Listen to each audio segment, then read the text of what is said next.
Siapapun yang bersama dengan Al-Quran pasti akan dimuliakan oleh Allah. Malaikat yang menurunkan Al-Quran menjadi malaikat yang paling mulia, yaitu adalah malaikat Jibril. Malam ketika Allah menurunkan Al-Quran menjadi malam yang paling mulia, yaitu adalah malam Lailatul Qadar. Bulan Allah menurunkan Al-Quran menjadi bulan yang paling mulia, yaitu adalah bulan Ramadan. Dan laki-laki yang diturunkan kepadanya Al-Quran menjadi laki-laki yang paling mulia, yaitu adalah Rasulullah SAW. Dan disitulah akhirnya kita mendapati bahwasanya siapapun yang ingin meraih dan memperoleh kemuliaan itu cuma satu, bagaimana kehidupannya dibersamakan dengan Al-Quran. Karena siapapun yang bersama dengan Al-Quran pasti akan mulia.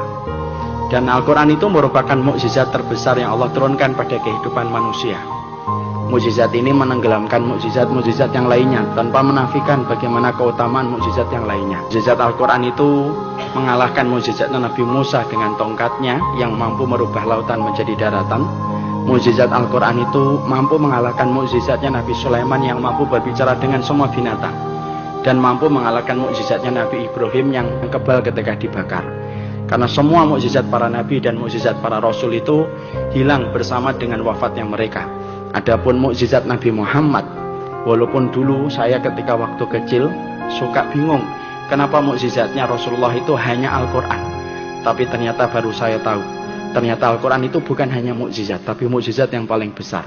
Karena mukjizat para nabi dan para rasul itu hilang seiring dengan wafatnya mereka, tetapi mukjizatnya Nabi Muhammad itu tidak hilang walaupun Rasulullah sudah meninggal dunia. Efektivitasnya itu tetap berlangsung mukjizat itu sampai nanti matahari terbit dari arah barat. Makanya dari situlah kita akhirnya mengetahui siapapun yang ingin membangun kemuliaan itu dimulai dari Al-Quran yang ditanam di dalam dadanya. Makanya kalau kita mendidik hari ini harus kita rubah paradigmanya, bahwasanya pendidikan pertama itu bukan matematika, pendidikan pertama itu bukan fisika dan bukan bahasa Inggris. Tapi bagi kaum yang beriman kepada hari akhir, ketika telah mengimani semua perkataan Rasulullah, pendidikan pertama dalam kehidupan anak itu adalah Al-Quran. Karena Al-Quran itu apabila telah hidup pada kehidupan seseorang, maka sesungguhnya mukjizat itu sudah ada di dalam dada anak itu. Dan kalau mukjizat itu sudah hidup dalam dada seseorang, maka Allah itu tidak punya alasan untuk tidak menolong orang yang di dalam dadanya itu ada Al-Quran.